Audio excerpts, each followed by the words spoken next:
Hello दोस्तों, audio stories के मेरे चैनल ऑडियो बुक हिंदी में एक बार फिर आप सबका स्वागत है। मैं हूं नीलिमा और मैं लेकर आई हूं आपके लिए कुछ प्यार भरी खट्टी मीठी कहानियां। दोस्तों, आज आप सुनेंगे अगाथा क्रिस्टी के बहुत ही मशहूर नॉवेल ABC मर्डर्स का तीसरा भाग। इसके पहले 2 भाग सुनने के लिए आई बटन पर क्लिक करें। इससे आगे के भाग सुनने के लिए वीडियो के अंत में दिए गए भाग 4 और भाग 5 के वीडियो पर क्लिक करें। तो आइए कहानी शुरू करते हैं। ABC मर्डर्स, अध्याय 14। मुझे तीसरे खत का आना अच्छी तरह याद है। इस बार हर तरफ से पूरी सतर्कता रखी गई थी ताकि जब भी ABC अपना काम दोबारा शुरू करे तो किसी भी तरह की देरी ना हो। स्कॉटलैंड यार्ड का एक जवान सार्जेंट हमारे घर पर लगा दिया गया था ताकि अगर मैं और पॉयरो घर पर ना हों तो जो कुछ भी पीछे से आए उसे खोलना उसकी ड्यूटी थी, ताकि वो बिना समय गंवाए तत्काल हेडक्वार्टर से संपर्क कर सके। जैसे जैसे दिन बीतते गए हम सब और भी तनाव में घिरते गए। जैसे जैसे इंस्पेक्टर क्रोम के उम्मीद जगाने वाले सुराग खत्म होने लगे, उसका खुद को अलग थलग और बाकी सबसे बेहतर समझने का रवैया और भी अलग थलग और उम्दा हो गया। बैटी बर्नॉर्ड के साथ देखे जाने वाले मर्दों के हुलिये बेकार साबित हुए। बेक्सहिल और कूडन के आसपास देखी गई कई कारों के बारे में या तो पूरी जानकारी मिल गई या कुछ भी पता नहीं चला। ABC रेलवे गाइड की खरीदारी के बारे में जांच करने से कई मासूम लोगों को असुविधा हुई। जहां तक हमारा ताल्लुक था, जब जब दरवाजे पर डाकिये की जानी पहचानी ठक ठक सुनाई देती, आशंका से हमारे दिलों की धड़कनें बढ़ जातीं। कम से कम मेरे बारे में तो ये सही था और मुझे पूरा यकीन है कि पॉयरो को भी ज़रूर ऐसा ही लग रहा होगा। मैं जानता था कि वो इस केस को लेकर बहुत खुश नहीं था। उसने लंदन से बाहर जाने से मना कर दिया था ताकि कोई मुसीबत आने पर वो सही जगह पर पहले ही मौजूद हो। जिस दिन ABC की तीसरी चिट्ठी आई उस दिन शुक्रवार था। शाम की डाक आई करीब 10 बजे। जब हमने जाने पहचाने कदमों की आहट और खटखट सुनी तो मैं जल्दी से लेटर बॉक्स तक गया। मुझे याद है कि वो कुल 4 या 5 चिट्ठियां थीं। मैंने जो सबसे आखिर में देखी उस पर पता लिखे होने की जगह छपे हुए अक्षरों को चिपकाया गया था। मैं जोर से चिल्लाया, पॉयरो! वो आ गई। आ गई? जल्दी खोलो, हर घड़ी कीमती है। हमें अपनी आगे की योजना तय कर लेनी चाहिए, पॉयरो ने मुझसे भी जल्दी दिखाते हुए कहा। मैंने चिट्ठी को फाड़कर खोल दिया और पहली बार पॉयरो ने मुझे इस बेतरतीबी के लिए डांटा नहीं। अंदर से टाइप किया हुआ एक कागज़ निकला। मैं ऊंची आवाज़ में उसे पढ़ने लगा। उसमें लिखा था, बेचारे मिस्टर पॉयरो, तुम जुर्मों के मामले में इतने भी अच्छे नहीं जितना तुम समझते थे। देखते हैं अगर इस बार तुम कुछ बेहतर कर पाओ। इस बार काफ़ी आसान है। 30 तारीख को चर्चटन। इस बारे में कुछ करने की कोशिश ज़रूर करना। एक ही ढंग से बार बार अपना काम करते जाना और बार बार तुम्हारी हार होते देखना मेरे लिए कुछ बोरिंग है। हमेशा से तुम्हारा ABC गाइड की अपनी कॉपी की ओर भागते हुए मैंने कहा, ज़रा देखें तो ये चर्चटन है कहाँ पर। पॉयरो की तीखी आवाज़ ने मुझे टोका, हेस्टिंग्स, ये खत लिखा कब गया है? उस पर छपी तारीख देखकर बताओ। मैंने हाथ में पकड़े खत पर नज़र डाली। 27 को लिखा गया, मैंने कहा। क्या तुमने ठीक से पढ़ा है हेस्टिंग्स? उसने हत्या की तारीख 30 ही दी है। हाँ, 30 ही दी है, ये देख लो। हे भगवान! हेस्टिंग्स, क्या तुम्हें ज़रा भी एहसास नहीं कि 30 तारीख तो आज ही है? मेरे हाथ पांव ठंडे हो गए। पॉयरो ने फटा हुआ लिफाफा फर्श पर से उठाया। पते के बारे में किसी अजीब सी चीज़ ने मेरे दिमाग पर हल्का सा असर डाला था, लेकिन मैं उसके अंदर क्या लिखा था ये जानने के लिए इतना उतावला था कि मैंने उसकी ओर ज़्यादा ध्यान नहीं दिया था। उन दिनों पॉयरो व्हाइट हेवन मैंशंस में रह रहा था। पता इस तरह लिखा था, मिस्टर पॉयरो, व्हाइट हॉर्स मैंशंस। कोने के पास लिखा था, व्हाइट हॉर्स मैंशंस में नहीं मिला, व्हाइट कोर्ट मैंशंस में भी नहीं मिला, व्हाइट हेवन मैंशंस में कोशिश करो। पॉयरो धीमे से फुसफुसाया, क्या किस्मत भी इस पागल आदमी का साथ दे रही है? जल्दी करो, हमें फौरन स्कॉटलैंड यार्ड चलना होगा। 1 मिनट बाद ही हम फ़ोन पर क्रोम से बात कर रहे थे। अपने पर काबू रखने वाले इंस्पेक्टर ने पहली बार ओह सच में नहीं कहा, बल्कि होठों पर आई एक गाली को जल्दी से दबा दिया। हम जो कह रहे थे उसने ध्यान से सुना और फिर फ़ोन काट दिया ताकि जितनी जल्दी हो सके चर्स्टन से संपर्क स्थापित किया जा सके। पॉयरो धीरे से बुदबुदाया, बहुत देर हो गई, हम पक्का नहीं कह सकते। मैंने कमज़ोर सी दलील दी। उसने घड़ी की तरफ देखा। 10:20 हुए हैं, सिर्फ 1 घंटा 40 मिनट बचते हैं। क्या ये संभव है कि एबीसी ने इतनी देर तक अपना हाथ रोके रखा होगा? मैंने रेलवे गाइड जो ताक पर से उठाई थी उस पर एक नज़र डाली। मैंने पढ़ा, चार्ल्सटन, डेवन, पैडिंगटन से 204 मील दूर, जनसंख्या 656। काफ़ी छोटी जगह लगती है पॉयरो। यकीनन इस आदमी पर वहाँ काफ़ी लोगों का ध्यान गया होगा, लेकिन फिर भी एक और आदमी की ज़िंदगी तो चली ही जाएगी। वहाँ जाने वाली गाड़ियाँ कौन कौन सी हैं? मेरे ख्याल से कार से ट्रेन जल्दी पहुँचेगी, ज़रा चेक करके बताओ, पॉयरो ने कहा। मैंने देखा और उसे बताया, आधी रात को एक ट्रेन है न्यूटन एबॉट तक स्लीपिंग कार, 6:08 पर वहाँ पहुँचती है और फिर चार्ल्सटन 7:15 पर। क्या ये पैडिंगटन से जाती है? हाँ, तो ठीक है, हम वही लेंगे। चलने से पहले तुम्हारे पास आगे की खबर लेने का समय नहीं होगा। हमें आज रात या कल सुबह बुरी खबर मिलती है तो क्या इस बात से कोई फ़र्क पड़ता है कि वो कब मिली? उसने थोड़े तीखे स्वर में कहा। हाँ, ये तो है, मैंने एक ठंडी सांस भरते हुए कहा। फिर मैंने जल्दी जल्दी थोड़ा सा सामान एक सूटकेस में डाल लिया, जबकि पॉयरो ने एक बार फिर से स्कॉटलैंड यार्ड को फ़ोन किया। कुछ पल के बाद वो बेडरूम में आया और बोला, तुम अभी तक तैयार नहीं हुए? ऐसा क्या करने में बिजी हो? मैं तुम्हारे लिए सामान पैक कर रहा था पॉयरो, मैंने सोचा इससे टाइम बच जाएगा। तुम थोड़ा ज़्यादा ही भावुक हो रहे हो हेस्टिंग्स, इससे तुम्हारे हाथों और दिमाग पर और काम करने के तरीके पर बड़ा ही बुरा असर पड़ता है। क्या कोट तह करने का ये तरीका होता है? और ज़रा देखो, तुमने मेरे पाजामे को क्या कर दिया। अगर हेयर वॉश टूट गया तो उनका क्या होगा? मैं ज़ोर से चिल्लाया। भगवान के लिए पॉयरो, ये किसी की जिंदगी और मौत का सवाल है। हमारे कपड़ों का क्या होता है उससे भला क्या फ़र्क पड़ता है? तुम्हारे अंदर संयम रखने की काबिलियत नहीं है हेस्टिंग्स। ट्रेन के चलने के समय से पहले हम ट्रेन को पकड़ ही नहीं सकते, और कपड़ों को खराब करने से कत्ल को रोकने में कोई मदद नहीं मिलने वाली है। अपना सूटकेस मुझसे लेकर वो खुद अपनी पैकिंग करने लगा। जब हम प्लेटफॉर्म पर पहुंचे तो जो सबसे पहला आदमी हमें दिखाई दिया वो था इंस्पेक्टर क्रोम। उसने पॉयरो की सवालिया नज़रों का जवाब दिया। अभी तक कोई खबर नहीं मिली है। जितने लोग भी उपलब्ध हैं वे सब सावधान हैं। जिन लोगों का नाम सी से शुरू होता है उन सबको फ़ोन पर चेतावनी दी जा रही है। सिर्फ एक संभावना है। वो खत कहाँ है? पॉयरो ने खत जेब से निकालकर उसे दे दिया। उसने खत को देखा और एक भद्दी सी गाली दी। क्या किस्मत है, भाग्य भी इस आदमी का साथ दे रहा है। क्या तुम्हें ये तो नहीं लग रहा कि ऐसा जानबूझकर किया गया? मैंने सलाह दी। क्रोम ने ना में सिर हिलाया। नहीं, उसके अपने नियम हैं, पागलपन से भरे नियम, और वो उनका पालन भी करता है। वो पूरी चेतावनी देता है, उसने ये साबित कर दिया है, और यहीं पर उसकी शेखीबाजी आती है। मैं शर्त लगाकर कह सकता हूँ कि वो आदमी व्हाइट हाउस विस्की पीता है। ना चाहते हुए भी पॉयरो तारीफ करता हुआ बोला। बोतल उसके सामने होती है और फिर वो अक्षर टाइप करता है। बिल्कुल, क्रोम ने कहा, हम सब ने कभी ना कभी यही किया है, बिना सोचे समझे उस चीज़ का अनुसरण जो हमारी आंखों के ठीक सामने होती है। उसने वाइट से शुरू किया और हेवन की जगह हॉर्स लिख दिया। अगर खुशकिस्मती से कुछ नहीं भी होता है तो भी हम सबको चार्ल्सटन में होना चाहिए। कातिल वहीं पर है, या कम से कम आज तो है ही। आखिरी पल तक यहाँ मेरा एक आदमी फ़ोन पर रहेगा, अगर कहीं कुछ हो जाए तो हमें खबर देने के लिए। तब हमें पता चला कि क्रोम भी उसी गाड़ी से चार्ल्सटन जा रहा था। जैसे ही हमारी गाड़ी प्लेटफॉर्म से चली, हमने एक आदमी को दौड़कर आते हुए देखा। वो इंस्पेक्टर की खिड़की तक आया और उससे कुछ बोला। जब गाड़ी स्टेशन से बाहर निकल गई तो पॉयरो और मैं गाड़ी के कॉरिडोर से होकर इंस्पेक्टर के स्लीपर डिब्बे तक पहुंचे। क्या आपको कोई खबर मिली है? पॉयरो ने पूछा। जितनी बुरी हो सकती थी उससे भी बुरी। सर कारमाइकल क्लार्क के सिर को कुचला हुआ पाया गया है। हालांकि सर कारमाइकल क्लार्क को आम लोग ज़्यादा नहीं जानते थे, लेकिन फिर भी वो थोड़ा बहुत प्रतिष्ठित था। वो अपने समय का जाना माना गले का डॉक्टर था। अपने काम से रिटायर होने के बाद अब वो काम कर सकता था जिसमें उसकी बहुत ज़्यादा रुचि थी, चीनी मिट्टी के बर्तन इकट्ठे करना।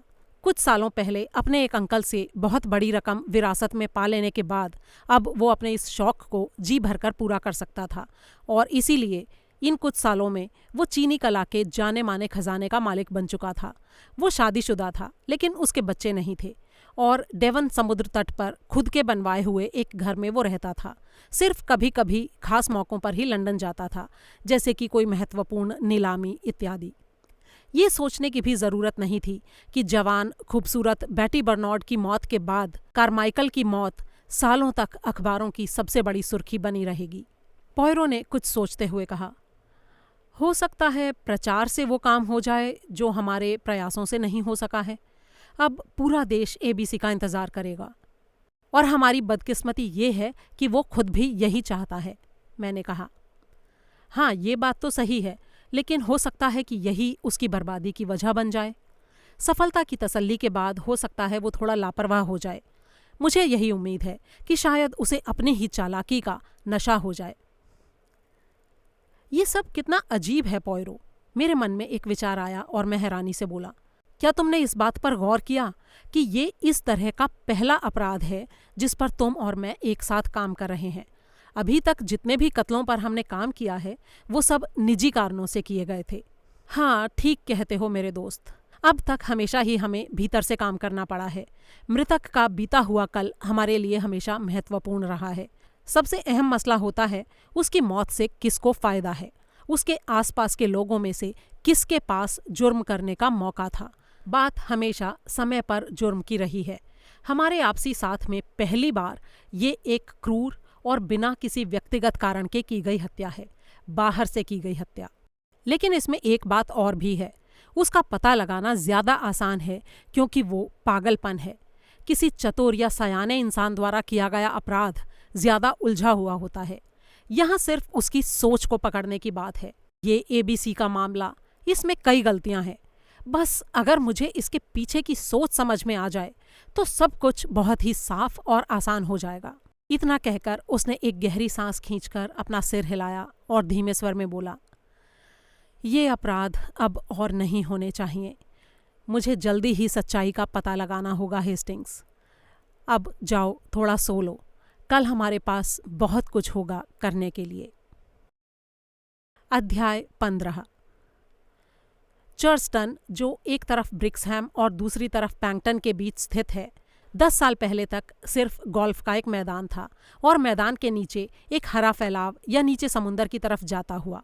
इंसानी रिहाइश के नाम पर वहाँ सिर्फ खेतों पर बने 1-2 फार्म हाउस थे, लेकिन हाल के कुछ वर्षों में चर्चटन और पैंगटन के बीच काफ़ी इमारतें बन गई थीं और पूरा सागर तट छोटे छोटे घरों, बंगलों और नई सड़कों से भर गया था। सर कारमाइकल क्लार्क ने वहाँ करीब 2 एकड़ की जगह खरीदी थी, जहाँ से बिना किसी रुकावट के समुंदर का नज़ारा दिखता था। जो घर उसने बनाया वो नए फैशन का था। वो सफ़ेद आयताकार घर था जो आँखों को बहुत खूबसूरत लगता था। घर ज़्यादा बड़ा नहीं था, उन 2 कमरों को छोड़कर जिनमें उसके संग्रह की नुमाइश की जाती थी। हम करीब 8 बजे वहाँ पहुँचे। स्टेशन पर ही एक पुलिस अधिकारी हमें मिला और उसने हमें मौजूदा हालात की जानकारी दी। उसने हमें बताया कि सर कारमाइकल को हर रात खाने के बाद टहलने की आदत थी। जब पुलिस ने 11 बजे के कुछ देर बाद फ़ोन किया तो पता लगा कि वो तब तक वापस नहीं आया था। क्योंकि वो हमेशा एक ही रास्ते पर टहलता था, इसलिए पुलिस की सर्च पार्टी को उसकी लाश ढूंढने में देर नहीं लगी। मौत की वजह थी सिर पर पीछे से किसी भारी चीज़ से की गई चोट। लाश के ऊपर एक एबीसी गाइड उल्टी रखी हुई थी। हम करीब 8 बजे कारमाइकल के घर पहुंचे, जिसका नाम था कोम्बसाइड। एक बूढ़े से बटलर ने दरवाज़ा खोला, जिसके कांपते हाथों और परेशान हाल चेहरे से पता चल रहा था कि इस दुखद घटना का उस पर कितना बड़ा असर हुआ था। पुलिस अधिकारी ने उससे कहा, good morning Deveril. Good morning mister Wells. London से यही सज्जन आए हैं डेवरिल। इस तरफ आइए सर। वो हमें एक लंबे से खाने के कमरे में ले गया जहां नाश्ता लगा हुआ था। फिर वो बोला, मैं फ्रैंकलिन सर को लेकर आता हूँ।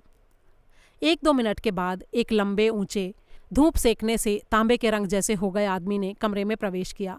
वो फ्रैंकलिन क्लार्क था, मरने वाले का इकलौता भाई। उसका हाव भाव आत्मविश्वास से भरे कुशल व्यक्ति जैसा था, जिसे अचानक आ पड़ी मुसीबत का सामना करने की आदत हो। गुड मॉर्निंग जेंटलमैन, उसने अंदर आते हुए हमसे कहा। इंस्पेक्टर वेल्स ने हमारा परिचय कराया। ये सीआईडी के इंस्पेक्टर क्रोम हैं, ये मिस्टर हरक्यूल पॉयरो और ये कैप्टन हेस्टिंग्स। फ्रैंकलिन ने हम सब से एक एक करके हाथ मिलाया और साथ ही हम पर एक तीखी नज़र भी डाली। फिर उसने कहा, आइए नाश्ता कीजिए, हम खाते हुए बात कर सकते हैं। विरोध की कोई आवाज़ नहीं आई और जल्दी ही हम बढ़िया अंडों, बेकन और कॉफ़ी के साथ पूरा न्याय कर रहे थे। फ्रैंकलिन ने बताया, इंस्पेक्टर वेल्स ने कल रात मुझे हालात का कुछ कुछ अंदाज़ा दे दिया है। हालांकि मैं मानता हूँ कि मैंने इतनी ज़्यादा ऊटपटांग कहानी आज तक नहीं सुनी। मेरा मन बिल्कुल भी ये मानने को नहीं कर रहा कि मेरा भाई बेचारा किसी पागल हत्यारे का शिकार हो गया है, कि ये इस कड़ी में तीसरा कत्ल है और हर बार लाश के पास एक ABC गाइड रख दी गई है। ऐसा ही हुआ है मिस्टर क्लार्क, क्रोम ने कहा। लेकिन क्यों? ऐसे अपराध से किसी को क्या फायदा हो सकता है, चाहे वो मानसिक रूप से कितना भी बीमार क्यों ना हो। पॉयरो ने सहमति में सिर हिलाया और बोला, आप सीधे मुद्दे पर आ गए हैं मिस्टर फ्रैंकलिन। इस पड़ाव पर तो अभी कारण ढूंढने का कोई खास फायदा नहीं है। ये काम तो किसी मनोचिकित्सक का है। हालांकि मैं कह सकता हूँ कि मुझे अपराधी मानसिकता का कुछ अनुभव है और कारण बेहद नाकाफी होते हैं। ऐसे लोगों में अपने आप को दिखाने की इच्छा होती है, आम लोगों की नज़र में चमकने की, हीरो बनने की, कुछ करने की इच्छा होती है। ये सब सुनकर क्लार्क बहुत ही हैरान था। उसने कुछ सोचते हुए कहा, जो भी है, लेकिन ऐसा आदमी काफ़ी देर तक बिना पकड़ में आए नहीं रह सकता। क्या आपको ऐसा लगता है? वो आदमी बहुत ही चालाक है। आपको याद रखना चाहिए कि ऐसा आदमी बाहर से दिखने में एकदम साधारण होता है। वो ऐसे वर्ग से होता है जिसे या तो नज़रअंदाज कर दिया गया होता है या फिर उसका मजाक उड़ाया गया होता है। क्या मैं आपसे कुछ प्रश्न पूछ सकता हूँ मिस्टर क्लार्क? क्रोम ने अपना नाश्ता खत्म करते हुए कहा। जी ज़रूर, पूछिए क्या पूछना चाहते हैं। आप मुझे ये बताइए कि कल आपका भाई पूरी तरह से सामान्य था या कुछ असामान्य बात थी? उसे कोई खास तरह का खत तो नहीं मिला था? कुछ ऐसी बात तो नहीं हुई थी जिससे वो कुछ परेशान हो? जी नहीं, मेरे ख्याल से तो वो रोज़ की तरह ही था। यानी किसी भी तरह से परेशान या चिंतित नहीं था? माफ़ कीजिए इंस्पेक्टर, मैंने ऐसा नहीं कहा। परेशान और चिंतित रहना मेरे भाई के लिए एक आम बात थी। ऐसा क्यों? शायद आपको मालूम नहीं होगा कि मेरी भाभी लेडी क्लार्क की सेहत काफ़ी ख़राब है। असल में उसे कैंसर है जिसका कोई इलाज नहीं है और वो ज़्यादा दिन जिंदा नहीं रह सकती। उसकी बीमारी ने मेरे भाई के दिलो दिमाग पर काफ़ी गहरा असर किया है। मैं कुछ समय पहले ही विदेश से लौटा हूँ और अपने भाई में ये बदलाव देखकर मैं हैरान रह गया था। पॉयरो ने बीच में ही सवाल पूछा, मान लीजिए मिस्टर क्लार्क, आपका भाई एक चट्टान के पास गोली लगे हुए पाया जाता या गोली लगने के बाद एक रिवॉल्वर उसके पास पड़ा हुआ पाया जाता, तो आपके मन में सबसे पहले क्या विचार आता? साफ साफ कहूँ तो मैं झट इस नतीजे पर पहुँच जाता कि उसने खुदकुशी कर ली है, फ्रैंकलिन ने कहा। लेकिन ये किसी तरह भी खुदकुशी नहीं थी, क्रोम ने बीच में ही रूखेपन से कहा। ये बताइए मिस्टर क्लार्क कि आपके भाई को रोज़ शाम को टहलने जाने की आदत थी? जी हाँ, वो हमेशा जाता था। हर रात को? जी हाँ, सिवाय उसके अगर तेज़ बारिश ना हो रही हो तो। घर में हर किसी को इस आदत के बारे में पता था? जी बिल्कुल। और घर से बाहर के लोगों को? मैं समझा नहीं, बाहर के लोगों से आपका क्या मतलब है? माली को इसका पता हो सकता है या शायद नहीं भी, मैं नहीं कह सकता। गांव के लोगों को? देखिए, सही सही कहें तो हमारी ये जगह गांव नहीं है। चर्चटन में डाकघर भी है और छोटे छोटे घर भी हैं, लेकिन यहाँ कोई गांव या दुकानें नहीं हैं। तो मेरे ख्याल से यहाँ घूमते हुए किसी भी अजनबी को आसानी से पहचान लिया जाएगा। जी नहीं, फ्रैंकलिन ने कहा, इसका ठीक उल्टा होगा। अगस्त के महीने में दुनिया का ये हिस्सा पूरी तरह अजनबियों से भरा होता है। वे हर दिन कारों में, बसों में या पैदल ही ब्रिक्सहैम, टॉर्के या पैंगटन से आते रहते हैं। वो देखिए, वो सामने जो ब्रॉडसैंड्स बीच है वो बहुत ही लोकप्रिय बीच है, और एल्बरी कोव भी। ये एक जानी मानी खूबसूरत जगह है और लोग यहाँ पिकनिक मनाने आते हैं। काश वे नहीं आते होते। आप कल्पना भी नहीं कर सकते कि जून और जुलाई के शुरू में ये जगह कितनी शांत और सुंदर होती है। तो यानी आपको नहीं लगता कि कोई अजनबी यहाँ लोगों की नज़र में आएगा? जी बिल्कुल नहीं, अगर वो बिल्कुल ही पागलपन की हरकतें करने पर उतारू ना हो जाए तो। और ऐसा तो वो कतई नहीं करने वाला, क्रोम ने ठंडी सांस भरते हुए कहा। वो आदमी ज़रूर इस जगह पर निगरानी करता रहा होगा और उसने आपके भाई की शाम को घूमने की आदत के बारे में पता लगा लिया होगा। अच्छा ये बताइए कि कल उनसे मिलने तो कोई नहीं आया था? मेरी जानकारी में तो नहीं, लेकिन फिर भी डेवरिल से पूछ लेता हूँ। उसने घंटी बजाई और यही सवाल बटलर से पूछा। उसने हाथ बांधे हुए जवाब दिया, जी नहीं सर कारमाइकल से मिलने कोई नहीं आया। मैंने घर के आसपास भी किसी को घूमते हुए नहीं देखा, ना ही नौकरानियों ने देखा, क्योंकि मैं उनसे पहले ही पूछ चुका हूँ। क्रोम ने बटलर को वापस जाने का इशारा किया और वो वापस चला गया। उसके निकलते ही एक युवती भीतर दाखिल हुई। जैसे ही वो अंदर आई, फ्रैंकलिन क्लार्क उठकर खड़ा हो गया। ये मिस ग्रे हैं जेंटलमैन, मेरे भाई की सेक्रेटरी। लड़की के असाधारण गोरे रंग ने मेरा ध्यान आकर्षित किया। उसके बाल राख जैसे रंग के थे, आंखें हल्की स्लेटी और एक प्रकार से चमकता पारदर्शी पीलापन जो अक्सर नॉर्वे और स्वीडन के लोगों में देखने को मिलता है। उसकी उम्र रही होगी कोई 27 वर्ष और वो उतनी ही काबिल दिख रही थी जितनी सुंदर। उसने बैठते हुए पूछा, क्या मैं किसी तरह आपकी मदद कर सकती हूँ? क्लार्क उसके लिए एक कॉफ़ी का कप लाया, लेकिन उसने मना कर दिया। क्रोम ने उससे पूछा, सर कारमाइकल की डाक तुम ही संभालती थी? जी हाँ, सारा काम मैं ही देखती थी। क्या उनको कभी कोई ऐसा पत्र मिला था जिस पर भेजने वाले के नाम की जगह ABC या कुछ और लिखा हो? ABC? जी नहीं, मुझे पूरा यकीन है कि ऐसा कभी नहीं हुआ। उन्होंने कभी अपनी शाम की सैर के वक्त किसी को बेमतलब आसपास मंडराते हुए देखने का जिक्र किया तुमसे? जी नहीं, उन्होंने ऐसी कोई बात कभी नहीं की। और तुमने खुद भी यहाँ किसी अजनबी को नहीं देखा? जी बेमतलब घूमते तो नहीं देखा, लेकिन इन दिनों बहुत से लोग इधर उधर घूम रहे होते हैं। अक्सर ही ऐसे लोग दिख जाते हैं जो बिना किसी उद्देश्य गोल्फ लिंक्स में या समुंदर की तरफ जाती सड़कों पर घूम रहे होते हैं। हर साल इन दिनों में लगभग जो भी आदमी दिखाई देते हैं वो सब अजनबी ही होते हैं। इंस्पेक्टर क्रोम ने सर कारमाइकल की रात की सैर की जगह देखने की इच्छा जताई। फ्रैंकलिन क्लार्क आगे आगे चला और मिस ग्रे भी हमारे साथ आ गई। वो और मैं बाकी लोगों से थोड़ा पीछे थे। मैंने उससे कहा, ये हादसा आप सब लोगों के लिए ज़बरदस्त धक्का रहा होगा। जी हाँ, बड़ा ही अविश्वसनीय लगता है, यकीन ही नहीं होता। रात को जब पुलिस का फ़ोन आया तो मैं सोने चली गई थी। मुझे नीचे से आवाज़ें आ रही थीं और आखिर में मैंने अपने कमरे से निकलकर पूछा कि क्या चल रहा है। डेवरिल और मिस्टर क्लार्क लालटेन लेकर बाहर जा रहे थे। सर कारमाइकल अपनी सैर से अक्सर कब तक वापस आ जाते थे? मैंने पूछा। करीब 9:45 तक। वो पीछे वाले दरवाजे से खुद ही अंदर आ जाते थे और कभी सीधे सोने चले जाते थे, कभी गैलरी में चले जाते थे जहाँ पर उनका सारा कलेक्शन रखा था। इसीलिए अगर पुलिस फ़ोन नहीं करती तो तब तक उनके ना होने का पता ही नहीं चलता, जब तक सुबह के समय कोई उन्हें बुलाने नहीं जाता। उनकी पत्नी के लिए तो ये बहुत बड़ा सदमा रहा होगा, मैंने पूछा। लेडी क्लार्क को काफ़ी हद तक मॉर्फिया पर रखा जाता है।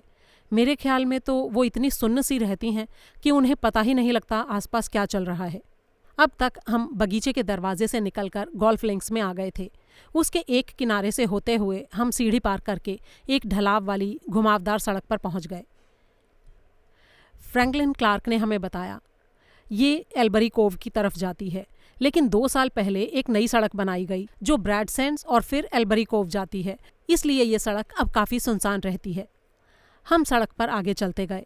उसके अंत में एक रास्ता पौधों और कांटेदार झाड़ियों से होता हुआ समुंदर तक चला गया था।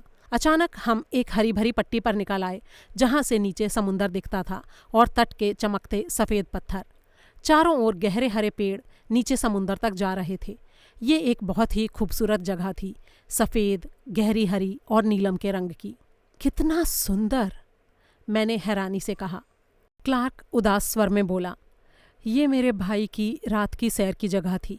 वो यहाँ तक आता था और फिर दाईं ओर की बजाय बाईं ओर मुड़कर खेत और मैदान पार करके घर वापस जाता था।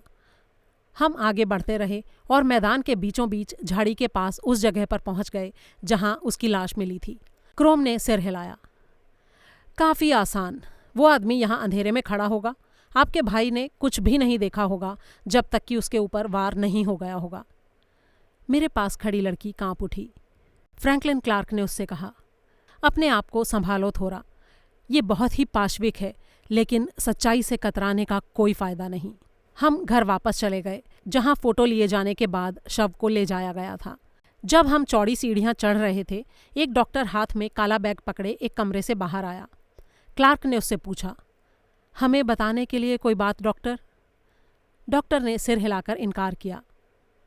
ये एकदम सीधा साधा केस है, तकनीकी बारीकियों को मैं तहकीकात के लिए छोड़ूंगा। जो भी हो, उन्हें तकलीफ नहीं हुई, उनकी मृत्यु तत्काल ही हो गई होगी। इतना कहकर डॉक्टर आगे बढ़ा और बोला, मैं जाकर लेडी क्लार्क को देखता हूँ। हॉस्पिटल की नर्स बरामदे में कुछ आगे बने एक कमरे से बाहर आई और डॉक्टर उसके पास चला गया। हम उस कमरे में चले गए जिसमें से डॉक्टर बाहर आया था। मैं जल्दी ही बाहर आ गया। थोरा ग्रे अभी भी सीढ़ियों के सिरे पर खड़ी थी। उसके चेहरे पर एक अजीब सा डर था। क्या बात है मिस ग्रे? मैंने पूछा। उसने मेरी ओर देखा, फिर बोली, मैं डी के बारे में सोच रही थी। डी के बारे में? हाँ, अगली हत्या। हमें कुछ करना चाहिए, इसे रोकना ही होगा। मेरे पीछे पीछे क्लार्क भी कमरे से बाहर आ गया। क्या रोकना होगा थोरा? ये भयानक हत्याएं। हाँ बिल्कुल, उसका जबड़ा बाहर को उभर आया। मैं मिस्टर पॉयरो से अकेले में बात करना चाहता हूँ। मैं उनसे पूछना चाहता हूँ कि क्या ये इंस्पेक्टर क्रोम काबिल आदमी है। मैंने उसे बताया कि वो एक काफ़ी होशियार अफसर माना जाता था, लेकिन मेरी आवाज़ में शायद उतना उत्साह नहीं था जितना होना चाहिए था। क्लार्क बोला, उसका बात करने का स्टाइल बड़ा ही अग्रेसिव है। ऐसा लगता है जैसे उसे सब पता है, लेकिन उसे वाकई कितना पता है? जहाँ तक मुझे लगता है उसे कुछ नहीं पता। मेरे पैसे के लायक तो मिस्टर पॉयरो हैं।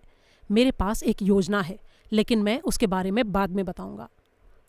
बरामदे में आगे बढ़कर उसने उसी दरवाजे पर दस्तक दी जिससे डॉक्टर भीतर गया था। मैं एक पल के लिए हिचकिचाया। लड़की ठीक अपने सामने एकटक देख रही थी। आप क्या सोच रही हैं मिस ग्रे? मैंने पूछा। उसने धीरे से नज़रें मेरी ओर उठाईं, फिर बोली, मैं सोच रही हूँ कि अब वो कहाँ होगा। मेरा मतलब वो हत्यारा। हत्या हुए अभी 12 घंटे भी नहीं हुए। काश हमारे पास कोई दिव्य दृष्टि रखने वाला संत होता जो देखकर हमें बता सकता कि वो कहाँ है और क्या कर रहा है। देखिए, पुलिस अपनी तरफ से पूरी कोशिश कर रही है, मैंने उसे सांत्वना देते हुए कहा। थोरा ग्रे ने अपने आप पर काबू पाने की कोशिश करते हुए कहा, जी हाँ, बेशक। इतना कहकर वो सीढ़ियाँ उतर गई। मैं वहाँ एक पल रुका रहा, उसके शब्दों के बारे में मन ही मन सोचता हुआ। ABC, इस वक्त कहाँ होगा वो? अध्याय 16। अलेक्जेंडर बोनापार्ट कस्ट बाकी दर्शकों के साथ टॉर्के थिएटर से बाहर आया, जहां वो एक बहुत ही भावनापूर्ण फिल्म देख रहा था, नॉट अ स्पैरो। दोपहर की धूप में बाहर आते ही उसने पलकें झपकाईं और एक खोए हुए कुत्ते की तरह अपने आसपास देखा, जो उसकी खासियत थी। फिर वो अपने आप से ही बोला, ये बस एक ख्याल है। तभी अखबार बेचने वाले लड़के उसके पास से चिल्लाते हुए गुजरे, ताज़ा खबर, ताज़ा खबर, पागल हत्यारा चर्चटन में। उनके हाथों में इश्तिहार थे जिन पर लिखा था, चर्चटन हत्या, ताज़ा खबर। कस्ट ने अपनी जेब टटोली, एक सिक्का निकाला और अखबार खरीद लिया, लेकिन तुरंत उसे खोला नहीं। प्रिंसेस गार्डन जाकर वो टॉर्के सागर तट के सामने एक जगह ओट में बैठकर अखबार पढ़ने लगा। बड़ी बड़ी सुर्खियां थीं। सर कारमाइकल क्लार्क की हत्या, चर्चटन में भयंकर दुर्घटना, मानसिक रूप से बीमार हत्यारे का काम। उसके नीचे लिखा था, केवल 1 महीना पहले पूरा इंग्लैंड बैक्सहिल में एक जवान लड़की एलिजाबेथ बर्नॉर्ड की हत्या हो जाने से हैरान रह गया था। पाठकों को याद होगा कि एक ABC रेलवे गाइड उस केस का हिस्सा थी। सर कारमाइकल क्लार्क के शव के पास भी एक ABC पाई गई है और पुलिस का मानना है कि दोनों अपराध एक ही व्यक्ति ने किए हैं। क्या ये मुमकिन है कि एक पागल हत्यारा हमारे सागर तट पर खुला घूम रहा है? मिस्टर कस्ट के पास बैठे फ्लालेन की पैंट पहने एक युवक ने टिप्पणी की, बड़ा ही खतरनाक केस है। क्यों, तुम्हारा क्या ख्याल है? कस्ट एकदम से उछल पड़ा। युवक ने देखा कि उसके हाथ इस तरह कांप रहे थे कि वो बड़ी मुश्किल से अखबार को पकड़े था। युवक ने गपशप करने के लहजे में फिर से कहा, पागलों के बारे में कुछ कहा नहीं जा सकता। पता है, वो हमेशा देखने में पागल नहीं लगते, अक्सर मेरे और आपके जैसे लगते हैं। मेरा भी यही ख्याल है, कस्ट ने कहा। हाँ, ये बिल्कुल सच है।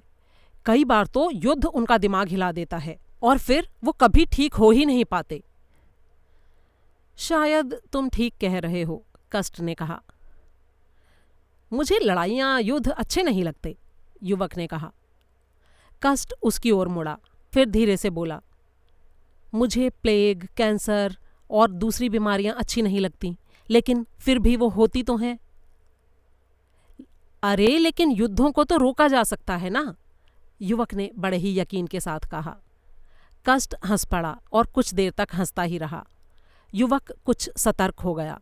उसने मन ही मन सोचा, ये आदमी भी थोड़ा पागल लगता है।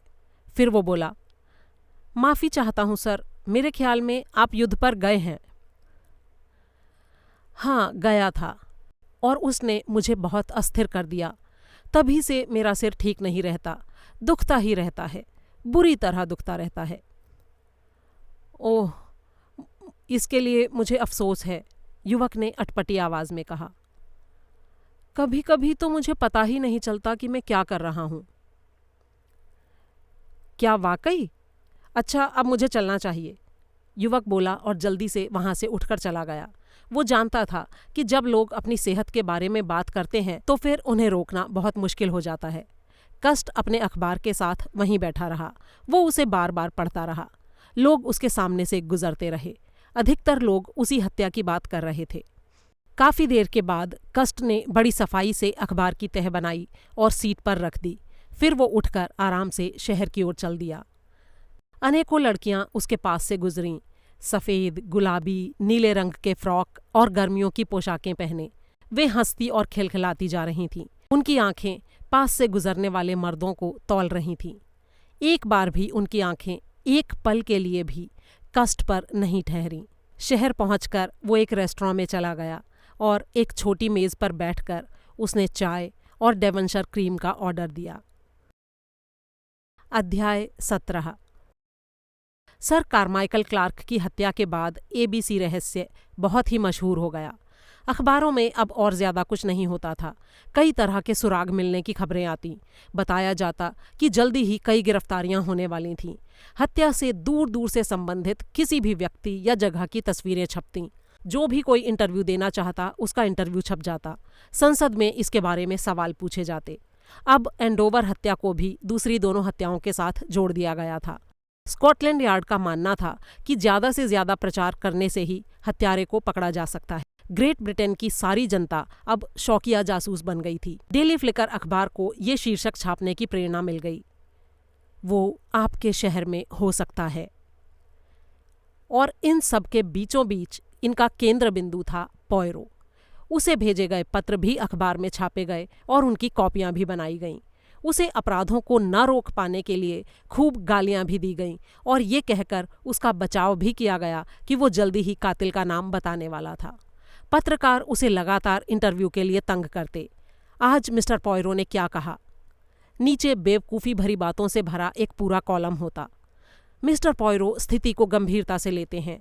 मिस्टर पॉयरो सफलता की कगार पर। मिस्टर पॉयरो एक बार फिर से असफल हुए। मिस्टर पॉयरो के खास दोस्त कैप्टन हेस्टिंग्स ने हमारे विशेष संवाददाता को बताया कि वे बस हत्यारे को पकड़ने ही वाले हैं। और भी इसी तरह की न जाने क्या क्या बकवास। अपने बारे में लिखी इन सब बातों से तंग आकर एक दिन मैंने पॉयरो से कहा, पॉयरो, मैंने किसी भी संवाददाता को ऐसा कुछ नहीं कहा है जो इन्होंने लिखा है। मेरे दोस्त ने मुस्कुराते हुए उत्तर दिया, मैं जानता हूँ हेस्टिंग्स, अच्छी तरह जानता हूँ। कहे गए और लिखे गए शब्दों में खाई जितना अंतर होता है। वाक्यों को ऐसे तोड़ा मरोड़ा जा सकता है कि उनका मतलब बिल्कुल उल्टा हो जाए। तुम अपने आप को परेशान मत करो, इस सब की कोई अहमियत नहीं है। हो सकता है ये बेवकूफ़ियाँ हमारी कुछ मदद ही करें। वो कैसे? मैंने पूछा। अगर हमारा पागल हत्यारा वो पढ़ ले जो डेली ब्लॉग को दिया गया मेरा बयान समझा जाता है, तो वो एक विरोधी के रूप में मेरी इज्जत करना बिल्कुल छोड़ देगा। उसकी ये बात सुनकर हम दोनों ही मुस्कुरा दिए। ऐसा नहीं था कि केस की तहकीकात को लेकर कुछ भी नहीं किया जा रहा था। ठीक इसके विपरीत स्कॉटलैंड यार्ड और पुलिस छोटे से छोटे सुराग के पीछे भाग रही थी। अपराध की जगहों के आसपास दूर दूर तक सारे होटलों, छात्रावासों और किराए के घरों को चलाने वालों से बारीकी से पूछताछ की जा रही थी। सैकड़ों कल्पनाशील लोगों की कहानियों की छानबीन की जा रही थी, जैसे कि उन्होंने किसी संदिग्ध से लगने वाले आदमी को इधर उधर आंखें घुमाते हुए देखा या एक डरावने आदमी को लुकते छुपते हुए जाते हुए देखा। छोटी से छोटी जानकारी को भी अनदेखा नहीं किया जा रहा था। रेलगाड़ियां, बसें, ट्राम, कुली, बस कंडक्टर, किताबों की दुकानें, लेखन सामग्री बेचने वाले, इन सभी से पूछताछ और तहकीकात का अटूट सिलसिला लगातार जारी था। कम से कम 20 लोगों को पूछताछ के लिए तब तक रोका गया जब तक वे पुलिस को उस रात अपनी सारी गतिविधियों के बारे में यकीन नहीं दिला पाए। कुछ नतीजे बिल्कुल ही कोरे नहीं थे। कुछ बयानों को उपयोगी समझकर लिख लिया गया, लेकिन बिना किसी और सबूत के वो कहीं और नहीं पहुंचा पाए। क्रोम और उसके साथी लगातार कड़ी मेहनत कर रहे थे, लेकिन पॉयरो मुझे अजीब ढंग से कुछ ढीला ढाला लग रहा था। जब तब इस बारे में हमारी बहस हो जाती। पॉयरो कहता, लेकिन मेरे दोस्त, तुम क्या चाहते हो कि मैं क्या करूं? रोजमर्रा की पूछताछ पुलिस मुझसे बेहतर कर लेती है। तुम तो हमेशा यही चाहते हो कि मैं कुत्ते की तरह भागता ही रहूं, और कुछ भी करने की बजाय तुम घर पर बैठ जाते हो, बिल्कुल खाली। ऐसा क्यों? मैं चिढ़कर कहता। क्योंकि मैं एक अक्लमंद इंसान हूं हेस्टिंग्स। मेरी ताकत मेरे दिमाग में है। हर वक्त जब तुम्हें लगता है कि मैं खाली बैठा हूं, असल में मैं सोच रहा होता हूं। सोच रहे होते हो? ये सोचने का वक्त है। हां, 1000 बार हां। लेकिन सोचने का फायदा क्या है? तुम्हें तीनों खूनों के सारे तथ्य जुबानी याद हैं। मैं तथ्यों के बारे में नहीं सोचता मेरे दोस्त, मैं उस पागल के दिमाग के बारे में सोचता हूं। पागल के दिमाग के बारे में? क्या मतलब? देखो, उसे एक पल में समझा नहीं जा सकता। जैसे ही मुझे ये समझ में आ जाएगा कि वो किस तरह का आदमी है, तो तुरंत ये भी पता लग जाएगा कि वो कौन है। हर वक्त, हर बात से मैं कुछ न कुछ सीखता हूं। एंडोवर कत्ल के बाद हमें कातिल के बारे में क्या पता लगा? तकरीबन कुछ भी नहीं। बेक्सिल अपराध के बाद थोड़ा सा कुछ और। चर्स्टन अपराध के बाद थोड़ा कुछ और। शायद तुम ना देखना चाहो, लेकिन मुझे एक हल्की रूपरेखा दिखने लगी है। किसी चेहरे या आकृति की नहीं, बल्कि एक दिमाग की रूपरेखा। एक ऐसा दिमाग जो एक खास दिशा में काम करता है। अगले अपराध के बाद पॉयरो, मैंने उसे बीच में ही टोका। हाँ हेस्टिंग्स, इस तथ्य से मुंह मोड़ने से कोई फायदा नहीं। मेरे ख्याल में अगला अपराध जरूर होगा। बहुत कुछ सही मौके पर निर्भर करता है। आज तक तो हमारा ये अनदेखा अनजाना कातिल किस्मत वाला रहा है। हो सकता है इस बार उसकी किस्मत पलट जाए। हर हाल में अगले अपराध के बाद हमें बहुत कुछ पता चल जाएगा। अपराध भयानक रूप से बहुत कुछ दिखाता है। अपना ढंग जैसे भी चाहे वो बदलने की कोशिश करे, लेकिन उसके कामों से उसकी पसंद, आदतें, सोचने का ढंग, ये सब प्रकट होंगे ही। कुछ उलझाने वाले संकेत भी होते हैं। कभी कभी तो मुझे लगता है जैसे 2 दिमाग एक साथ काम कर रहे हैं। लेकिन जल्दी ही ये सारी बातें मेरे सामने साफ हो जाएंगी और मैं जान जाऊंगा कि वो कौन है। नहीं हेस्टिंग्स, मुझे उसका नाम और पता मालूम नहीं चलेगा। मैं ये जान जाऊंगा कि वो किस तरह का आदमी है और किस तरह से सोचता है। और फिर उसके बाद क्या होगा? फिर मैं मछली पकड़ने जाऊंगा। तुम मेरी बात समझ रहे हो ना? मछुआरे को पता होता है कि किस तरह की मछली को कौन सा चारा डालना चाहिए। मैं सही तरह का चारा डालूंगा उसे पकड़ने के लिए। और फिर क्या होगा? और फिर क्या होगा? मछली कांटे में उलझ जाएगी और हमारे जाल में फंस जाएगी। हम रस्सी खींच लेंगे और इस बीच यहाँ वहाँ लोग मरते रहेंगे।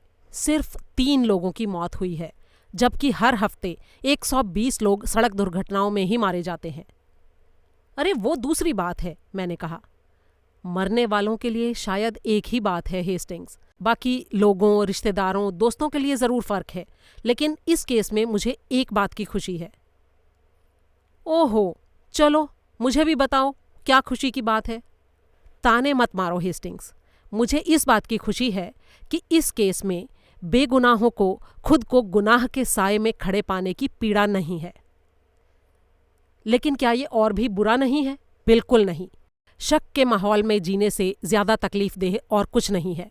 हर वक्त अपने ऊपर टिकी आंखों को देखना, उनमें बसे प्यार को डर में बदलते देखना, अपनों पर शक करने से ज्यादा तकलीफ देने वाला और कुछ नहीं होता। ये जहरीला होता है, हवा में भरे जहर जैसा। कम से कम हम एबीसी के ऊपर बेगुनाहों की जिंदगी में जहर भर देने का दोष तो नहीं मढ़ सकते। तुम जल्दी ही उसके लिए बहाने ढूंढने लगोगे, मैंने कड़वाहट से कहा। क्यों नहीं? हो सकता है वो खुद को सही समझता हो, और ये भी हो सकता है कि अंत तक पहुंचते पहुंचते हमें भी उसकी ही सोच से हमदर्दी हो जाए। पॉयरो, सच में तुम बड़े ही अजीब हो। हाँ, मैंने तुम्हें चौंका दिया। पहले मेरा आलस और अब मेरे ये विचार। मैंने बिना कोई जवाब दिए सिर इधर से उधर हिलाया। 1-2 मिनट के बाद पॉयरो बोला, मेरे पास एक योजना है जो तुम्हें अच्छी लगेगी, क्योंकि उसमें निठल्ले बैठने की बजाय कुछ करना होगा। उसमें बहुत सी बातचीत भी होगी और सोचना बिल्कुल नहीं के बराबर। मुझे उसका कहने का अंदाज खास पसंद नहीं आया। बोलो, क्या कहना चाहते हो? मैंने बड़ी ही सावधानी से कहा। दोस्तों, रिश्तेदारों और नौकरों को जितनी जानकारी है वो निकलवाना। क्या तुम्हें शक है कि वो लोग कुछ छुपा रहे हैं? जानबूझकर नहीं छुपा रहे, लेकिन जानकारी देते वक्त देने वाला हमेशा सावधान नहीं होता। अगर मैं तुम्हें कहूं कि कल का पूरा हाल बताओ, तो शायद तुम कहोगे, मैं 9 बजे उठा, 9:30 मैंने नाश्ता किया, मैंने अंडे और बेकन खाए, फिर मैं क्लब गया, वगैरह वगैरह। तुम उसमें ये बातें नहीं जोड़ोगे कि मेरा नाखून टूट गया और मुझे उसे काटना पड़ा, मैंने शेव के लिए पानी मंगवाया, मैंने मेज़पोश पर थोड़ी सी कॉफ़ी गिरा दी, मैंने अपने हैट को ब्रश से साफ करके पहना। कोई भी आदमी हर एक छोटी से छोटी बात नहीं बता सकता, इसलिए हम चुनाव करते हैं। कत्ल के वक्त लोग वही बातें बताते हैं जो उन्हें लगती हैं कि वो महत्वपूर्ण हैं, लेकिन अक्सर उनकी सोच गलत होती है। तो उन सही बातों पर हम कैसे पहुंचेंगे? मैंने पूछा। जैसा मैंने अभी कहा, सिर्फ बातचीत से, किसी घटना या व्यक्ति या दिन के बारे में बार बार चर्चा करके। ऐसा करने से अतिरिक्त बातें जरूर निकल आएंगी। किस तरह की अतिरिक्त बातें? अब ये तो मुझे नहीं पता। अगर पता होता तो मैं पता लगाने की कोशिश ना करता, लेकिन अब मामूली बातों को अपना महत्व वापस पाने के लिए काफ़ी समय बीत चुका है। और ये तो गणित के उसूलों के बिल्कुल खिलाफ है कि 3 हत्याओं में एक भी तथ्य या बात ऐसी ना हो जो केस के बारे में कुछ जानकारी दे सके। कोई ना कोई मामूली सी घटना या टिप्पणी ज़रूर होगी जो हमें एक संकेत देगी। मैं मानता हूँ कि ये घास के ढेर में सुई ढूंढने जैसा है, लेकिन मुझे पक्का यकीन है कि घास के ढेर में हमें सुई मिलेगी ज़रूर। मुझे ये सब बहुत ही अस्पष्ट और बेकार सा लगा। उसने एक खत मेरी ओर फेंक दिया। लिखाई स्कूल के छात्र की तरह तिरछी थी। उसमें लिखा था, डियर सर, आशा है आप मुझे आपको लिखने की आज़ादी लेने के लिए माफ़ करेंगे। मैं बेचारी आंटी की तरह इन 2 भयंकर हत्याओं के बारे में सोचती रही हूँ। लगता है जैसे हम सब एक ही कश्ती में सवार हैं। मैंने उस युवती की तस्वीर अखबार में देखी। मेरा मतलब उस युवती से है जो उस लड़की की बहन है जिसकी बेक्सहिल में हत्या हुई थी। मैंने साहस करके उसे लिख दिया कि मैं लंदन आ रही हूँ, और मैंने उससे ये भी पूछा कि क्या मैं उससे या उसकी माँ से मिल सकती हूँ, क्योंकि 1 से 2 भले, और मैं ज़्यादा पैसे भी नहीं मांगूंगी, बस इतना पता लगाने के लिए कि वो शैतान कौन है, और शायद हम जो कुछ भी जानते हैं वो बताने से जल्दी ही कुछ पता चल जाए। लड़की ने बहुत अच्छा जवाब लिखा और बताया कि वो एक दफ्तर में काम करती थी और हॉस्टल में रहती थी, लेकिन उसने सुझाव दिया कि मैं पहले आपको पत्र लिखूं, और उसने ये भी कहा कि वो भी कुछ ऐसा ही सोच रही थी जैसा मैं। उसका कहना था कि हम दोनों एक ही नाव में सवार हैं और हमें एक साथ खड़े रहना चाहिए। इसलिए मैं आपको ये बताने के लिए लिख रही हूँ कि मैं लंदन आ रही हूँ और मेरा पता ये है। आशा है मैं आपको परेशान नहीं कर रही। सादर, मैरी ड्रोअर। मैरी ड्रोअर एक बहुत ही बुद्धिमान लड़की है, पॉयरो ने कहा। फिर उसने एक और पत्र उठा लिया। लो हेस्टिंग्स, इसे पढ़ो। ये फ्रैंकलिन क्लार्क की लिखी हुई एक लाइन थी कि वो लंदन आ रहा था, और अगर असुविधा ना हो तो अगले दिन वो पॉयरो से मिलने आएगा। अध्याय 18।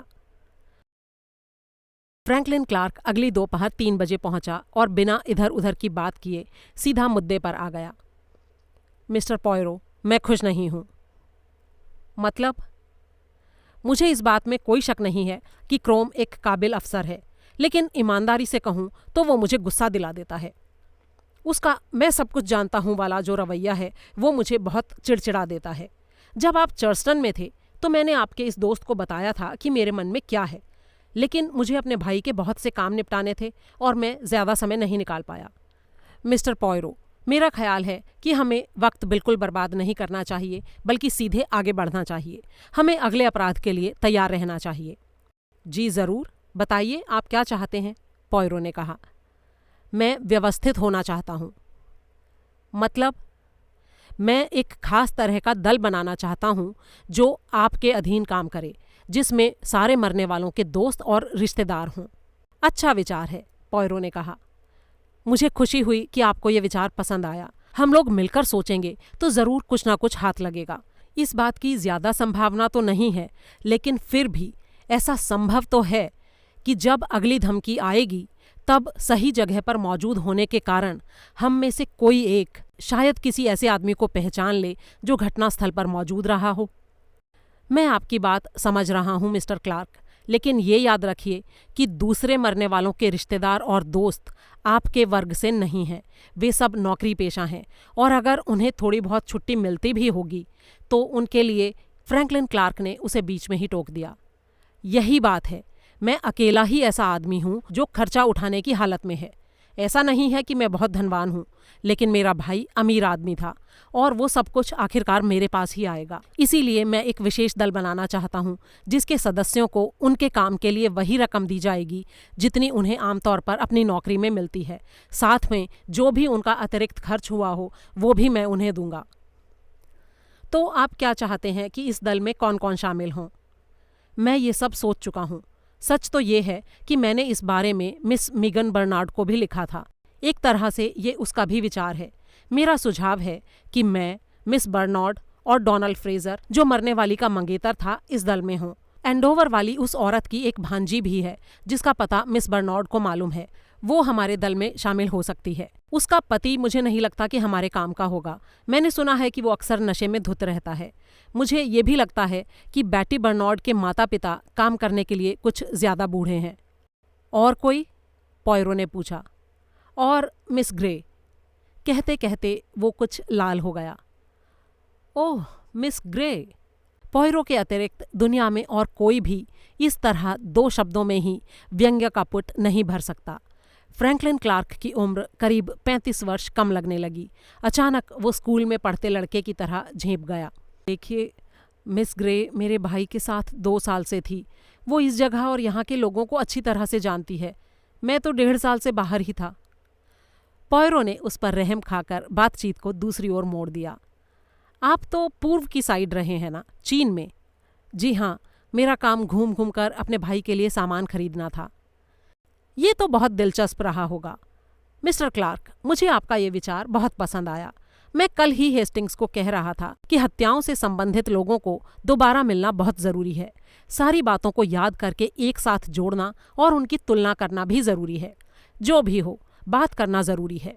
बात करना और फिर बात करना। किसी छोटी सी बात से भी हमें रोशनी दिखाई दे सकती है। चंद दिनों बाद ही ये खास दल पॉयरो के घर पर इकट्ठा हुआ।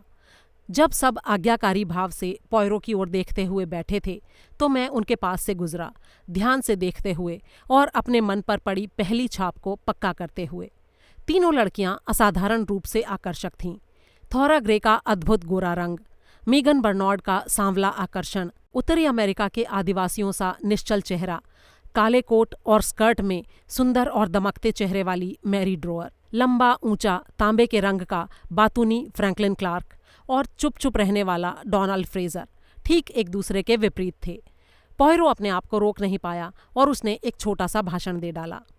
आप सब जानते हैं कि हम यहाँ किस लिए हैं। पुलिस अपराधी को पकड़ने के लिए अपना पूरा जोर लगा रही है। अपने अलग ढंग से मैं भी काम कर रहा हूँ, लेकिन ये उन लोगों का दोबारा मिलन है जो मरने वालों को निजी स्तर पर जानते हैं, जिससे ऐसे परिणाम निकल सकते हैं जो बाहर से की गई तहकीकात से नहीं निकल सकते। हमारे सामने 3 हत्याएं हैं। एक बुजुर्ग औरत, एक जवान लड़की और एक बूढ़ा आदमी। सिर्फ एक चीज़ है जो इन तीनों को जोड़ती है, वो ये कि एक ही आदमी ने इनको मारा है। इसका मतलब है कि वो एक आदमी इन तीनों अलग अलग जगहों पर मौजूद था और ज़रूर काफ़ी लोगों द्वारा देखा गया होगा। ये बताने की मुझे ज़रूरत नहीं कि वो एक पागल है जिसका मानसिक पागलपन बहुत ज़्यादा बढ़ चुका है। ये भी तय है कि उसके बाहरी रूप और हाव भाव से इस बात का पता नहीं चलता। और इस आदमी में, मैं आदमी कह रहा हूँ लेकिन याद रखें कि ये औरत भी हो सकती है, पागलपन की सारी चालाकी भी है। अब तक वो अपने सारे निशान मिटाने में सफल रहा है। पुलिस के पास कुछ धुंधले संकेत हैं, लेकिन ऐसा ठोस कुछ नहीं है जिसके ऊपर कोई कार्रवाई की जा सके। फिर भी कुछ संकेत ऐसे जरूर होंगे जो धुंधले नहीं, स्पष्ट हैं। एक बात, ये कातिल बेक्स हिल आधी रात को नहीं आया और उसे सागर किनारे बी अक्षर से नाम शुरू होने वाली एक लड़की यूं ही टहलती हुई आसानी से नहीं मिल गई।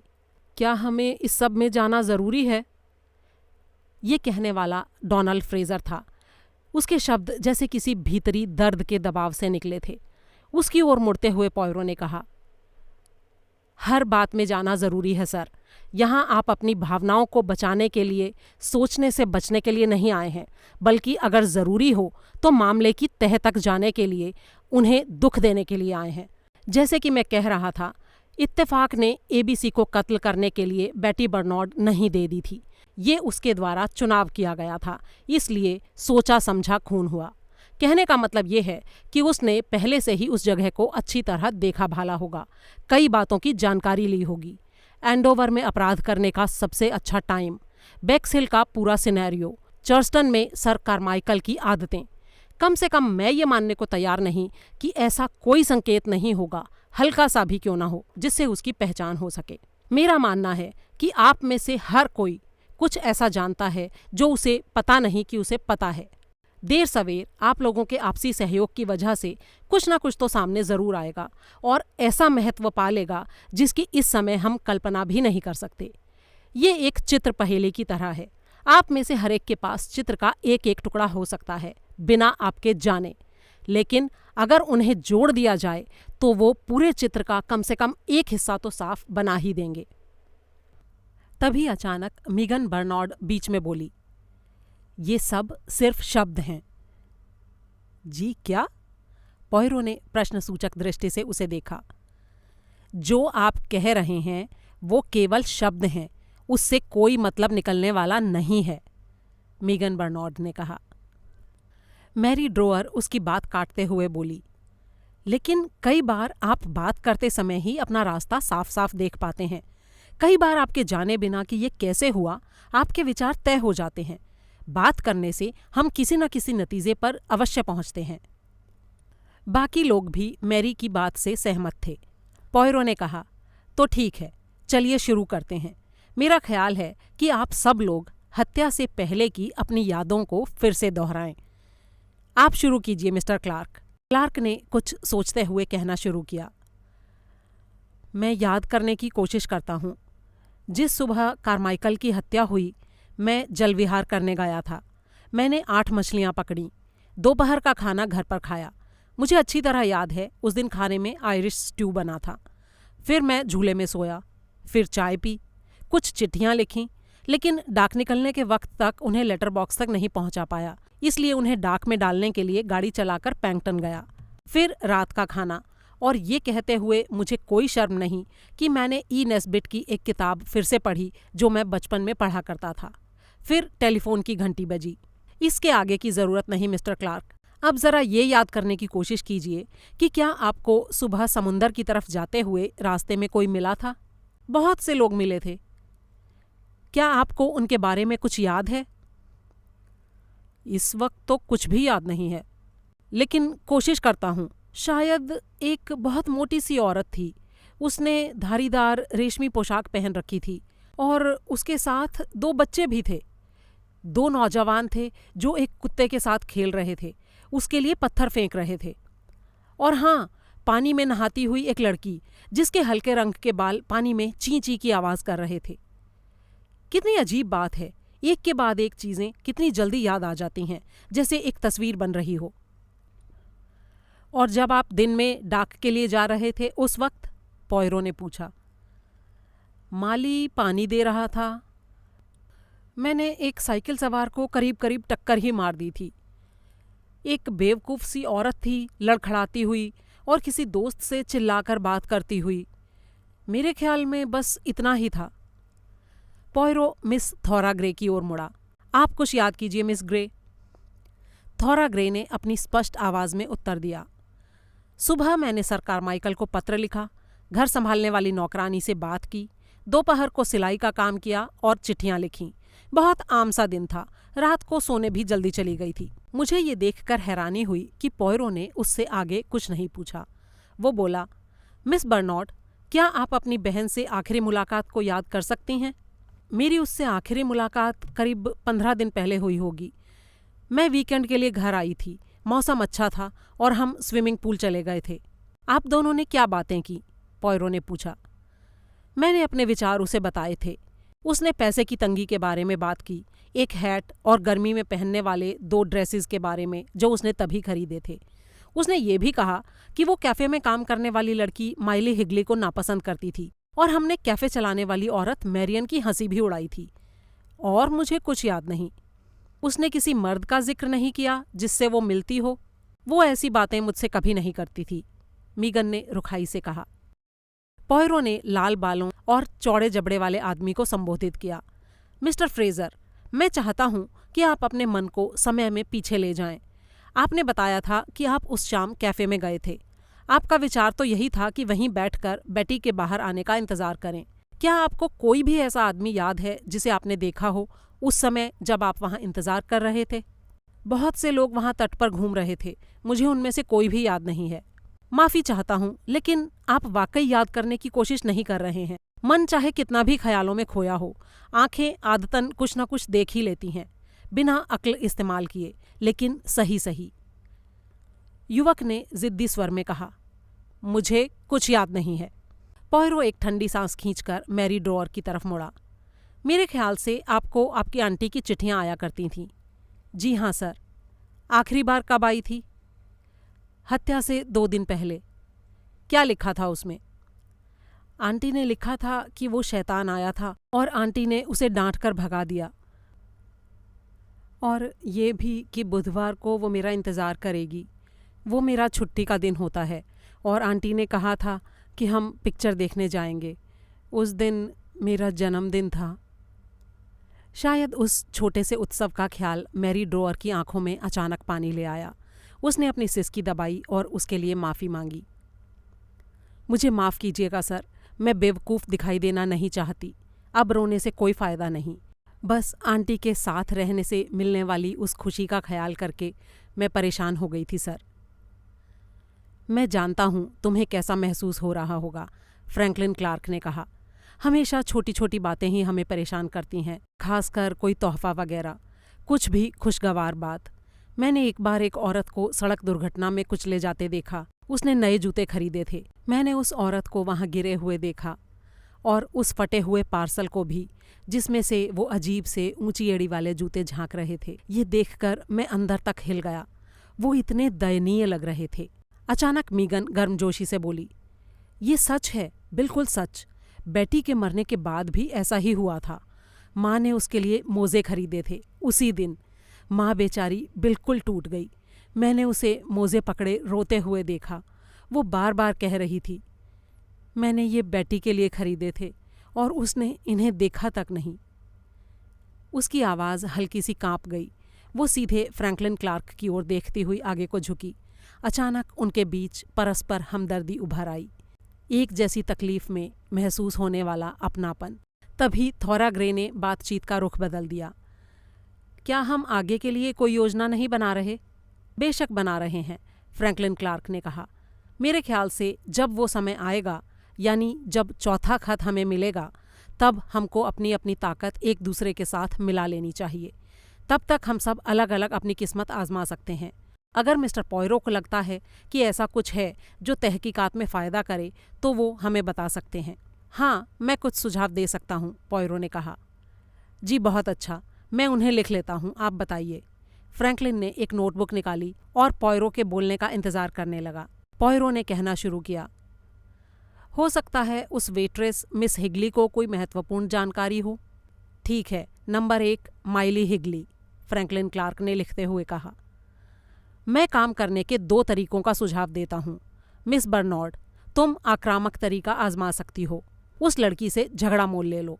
उसे कहो कि तुम्हें मालूम है कि वो तुम्हारी बहन को पसंद नहीं करती थी, और साथ ही ये भी कि तुम्हारी बहन ने तुम्हें उसके बारे में सब कुछ बता दिया था। अगर मैं गलत नहीं हूँ तो इससे एक दूसरे के ऊपर दोष लगाने का सिलसिला शुरू हो जाएगा, और बातों ही बातों में वो तुम्हें बता देगी कि तुम्हारी बहन के बारे में असल में उसकी क्या राय थी। इससे कोई अहम बात सामने आ सकती है। और दूसरा तरीका मिस्टर पॉयरो? मिस्टर फ्रेजर, क्या मैं ये सुझाव दे सकता हूं कि आप उस लड़की में दिलचस्पी दिखाने लग जाएं? क्या ये जरूरी है? नहीं, जरूरी तो नहीं, बस जांच का एक तरीका हो सकता है। क्या मैं ये काम करूं? फ्रैंकलिन बड़े ही उत्साह से बीच में कूदा। मुझे इस काम का काफी अनुभव है। मैं जरूर कुछ ना कुछ कर लूंगा। आपको अपने काम भी तो देखने हैं, थोरा ग्रे ने गुस्से से कहा। फ्रैंकलिन का मुंह लटक गया। हाँ, वो तो है, पॉयरो ने बड़े ही अजीब तरीके से उसे टोकते हुए कहा। अभी वहां करने को बहुत ज्यादा कुछ काम है नहीं, और जो है उसके लिए मिस ग्रे तो वहां है ही, वो सारा काम संभाल लेंगी। थोरा ग्रे ने उसे बीच में ही टोका। देखिए मिस्टर पॉयरो, मैंने डेवन हमेशा के लिए छोड़ दिया है। पॉयरो ने दोनों पर एक तीखी नजर डाली और बोला, ओह, मुझे ये बात मालूम नहीं थी। अच्छा, लेडी क्लार्क कैसी हैं? थोरा ग्रे के गालों पर हल्का सा रंग उभरा। उत्तर क्लार्क ने दिया, उनकी हालत काफी खराब है। वैसे मिस्टर पॉयरो, मैं सोच रहा था कि क्या आप डेवन जाकर एक बार उनसे मिल सकते हैं। मेरे वहां से आने से पहले उन्होंने आपसे मिलने की इच्छा जताई थी। वो अक्सर लोगों से मिलती जुलती नहीं है, लेकिन अगर आप उनसे जाकर मिलें तो मुझे लगता है उन्हें काफी राहत मिलेगी। हाँ हाँ, क्यों नहीं मिस्टर क्लार्क, परसों चलें? पॉयरो ने पूछा। जी ठीक है, मैं नर्स को बता दूंगा और वो बेहोशी वाली दवा को उसी हिसाब से देगी। पॉयरो मैरी की ओर मुड़ा और बोला, और तुम मैरी, मेरे ख्याल से तुम एंडोवर में ही काम कर सकती हो। बच्चों से बातचीत करो। बच्चों से? हाँ, बच्चे अजनबियों से आसानी से बात नहीं करते, लेकिन जिस गली में तुम्हारी आंटी रहती थीं वहाँ सब तुम्हें पहचानते हैं। उस समय बहुत सारे बच्चे वहाँ खेल रहे थे। हो सकता है उनमें से किसी ने देखा हो कि तुम्हारी आंटी की दुकान में कौन आया या कौन गया। और मैं और मिस ग्रे क्या करें अगर हम बैक्सिल नहीं जा सकते तो? क्लार्क ने पूछा। मिस्टर पॉयरो, तीसरे खत पर डाक टिकट कहाँ का लगा हुआ था? थोरा ग्रे ने पूछा। पुटनी का। SW15 पुटनी, यही पता था ना? वो कुछ सोचते हुए बोली। इस बात से ये पता चलता है कि ये ABC लंदन का ही रहने वाला है। हाँ, लगता तो यही है, पॉयरो ने कहा। क्लार्क बड़े ही उत्साह से बोला, मिस्टर पॉयरो, ये कैसा रहेगा अगर मैं अखबार में कुछ ऐसा इश्तिहार दूं? मिस्टर ABC, ये बात बहुत महत्वपूर्ण है।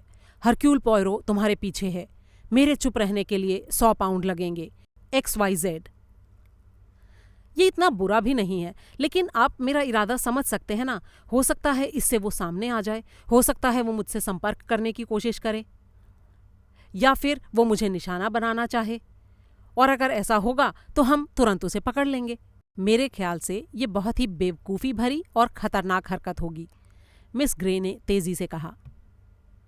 आपका क्या ख्याल है मिस्टर पॉयरो? क्लार्क ने बच्चों जैसे उत्साह से पूछा। आजमाने में कोई हर्ज नहीं, लेकिन मुझे लगता है कि ABC इतना चालाक है कि वो इस इश्तिहार का कोई जवाब नहीं देगा। मैं समझ सकता हूँ मिस्टर क्लार्क कि आप दिल से अभी भी बच्चे ही हैं। प्लीज़ मेरी बात का बुरा मत मानिएगा। उसकी बात सुनकर फ्रैंकलिन क्लार्क थोड़ा लज्जित हो गया। फिर अपनी नोटबुक को देखते हुए बोला, तो ठीक है, हम शुरुआत कर रहे हैं। 1 मिस बर्नार्ड और मिस माइली, 2 मिस्टर फ्रेजर और मिस हिगली, 3 एंडोवर में बच्चे, 4 विज्ञापन। वैसे तो मुझे नहीं लगता कि इनमें से कोई भी खास बढ़िया है, लेकिन इंतज़ार करते हुए हमारे पास कम से कम कुछ करने को होगा। इतना कहकर वो वहाँ से खड़ा हो गया और कुछ मिनटों में ही वो मीटिंग बर्खास्त हो गई। अध्याय 19। पॉयरो वापस अपनी जगह पर जा बैठा और कोई धुन गुनगुनाने लगा। बड़े ही दुर्भाग्य की बात है कि वो इतनी अक्लमंद है। कौन? मैंने पूछा। Megan Bernard. मेरी बात सुनते ही उसने कहा कि वो केवल शब्द हैं। वो एकदम से समझ गई कि जो मैं कह रहा हूं उसका कोई मतलब ही नहीं है। बाकी लोग तो मेरे झांसे में आ गए थे, लेकिन मुझे तो लगा था कि वो सच हो सकता है। हाँ, सच हो सकता था, लेकिन बस उसे ही ये बात समझ में आई। तो यानी जो तुम कह रहे थे, तुम्हारा वो मतलब नहीं था? मैंने हैरानी से पूछा। जो मैं कह रहा था वो एक ही वाक्य में कहा जा सकता था। इसके बावजूद मैं जानबूझकर अपनी बात को दोहराता रहा और इसका एहसास मिस मीगन के अलावा और किसी को भी नहीं हुआ। लेकिन तुम ऐसा कर क्यों रहे थे? मैंने पूछा। अरे, काम शुरू करने के लिए, सबको ये एहसास दिलाने के लिए कि हमारे पास करने के लिए कुछ है, आपस में संवाद शुरू करने के लिए। तो यानी असल में तुम्हें नहीं लगता कि इनमें से एक भी तरीका हमें कहीं पहुंचाएगा? ऐसा तो हमेशा संभव हो सकता है। जरा एक पल के लिए सोचो हेस्टिंग्स। लोगों के 3 अलग अलग ग्रुप हैं जिनको एक ट्रेजेडी ने एक दूसरे के साथ जोड़ दिया है। क्या तुम्हें इंग्लैंड में मेरा पहला केस याद है? अब तो उस बात को बहुत साल हो गए। मैंने ऐसे 2 लोगों को मिलाया था जो एक दूसरे से प्यार करते थे, और कैसे उनमें से एक को कत्ल के जुर्म में गिरफ्तार करवाकर। इससे छोटी कोई भी चीज़ इस काम को नहीं कर सकती थी। मैंने देखा है हेस्टिंग्स कि ये कत्ल एक बहुत बड़ी शादी करवाने वाले हैं। उसकी बात सुनकर मुझे गुस्सा आ गया। मैं नाराज़ होकर चिल्लाया। मुझे पूरा यकीन है कि उनमें से कोई भी केस के अलावा और इस तरह की कोई बात नहीं सोच रहा था। और तुम मेरे दोस्त? उसने बड़े ही मीठे अंदाज में कहा। मैं? हाँ, जैसे ही सब लोग बाहर गए, क्या तुम दरवाजे से ही एक धुन गुनगुनाते हुए अंदर नहीं आए? तो गुनगुनाने से क्या हो गया? मैंने कहा। कुछ नहीं, लेकिन उस धुन ने मुझे तुम्हारे मन की बात बता दी। अच्छा, और क्या है मेरे मन की बात? जो धुन तुम गुनगुना रहे थे, मेरे ख्याल से वो युद्ध के समय की है, और उसके बोल कुछ इस तरह हैं। कभी मैं गहरे रंग के बालों वाली लड़की से प्यार करता हूँ, कभी सुनहरे बालों वाली से जो स्वीडन के रास्ते ईडन से आई है। और इस धुन से ही मुझे तुम्हारे मन की बात साफ साफ पता चल गई। अभी वो बोल ही रहा था कि थोरा ग्रे अंदर वापस आई। वो बड़े ही शांत स्वर में बोली, वापस आने के लिए माफ़ कीजिएगा सर, लेकिन कुछ ऐसी बात है जो मैं आपसे कहना चाहूँगी।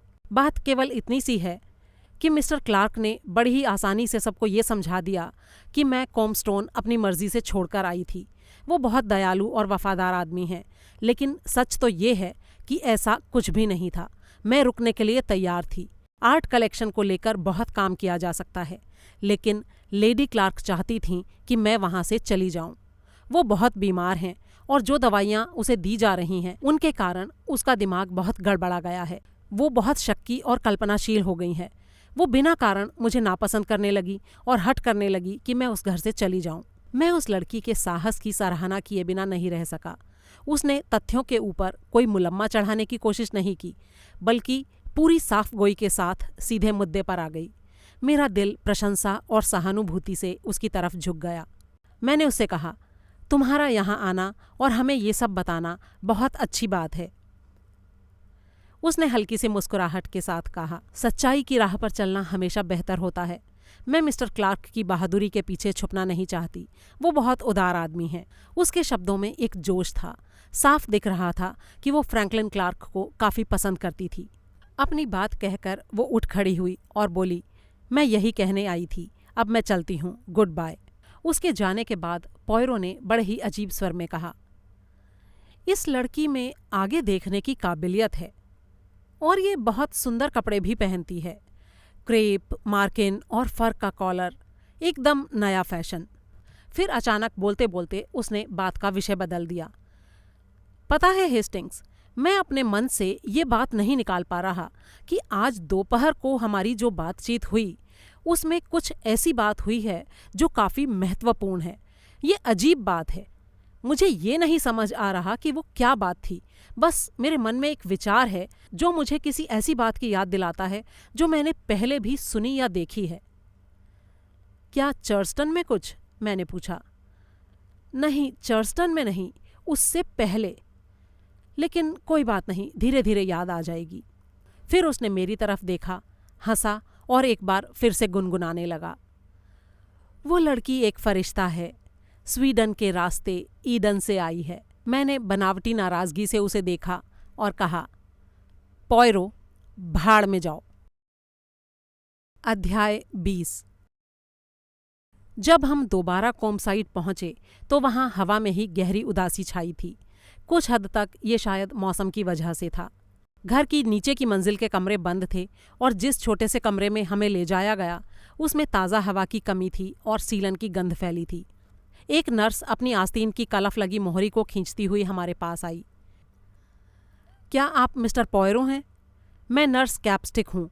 मुझे मिस्टर क्लार्क का पत्र मिला था कि आप आ रहे हैं।